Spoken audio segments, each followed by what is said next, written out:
হুম। তোমার বয়স কত হলো সমরেশ? এই ধরুন 30। আরও কয়েকটা বছর বাকি আছে। কী জন্য স্যার?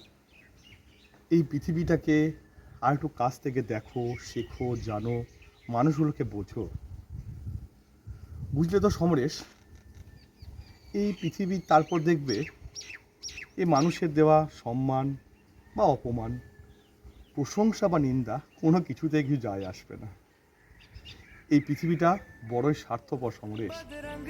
নিজের স্বার্থ সিদ্ধির জন্য এরা শয়তানকে পর্যন্ত পুজো করতে পারে।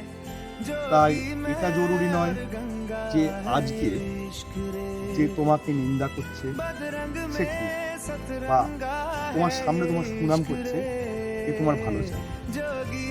তাই একটা কথা তোমাকে বলি আছে, অনেস্টলি নিজের কাজটা তুমি করে যাও, তারপর বাকিটা মহাদেব।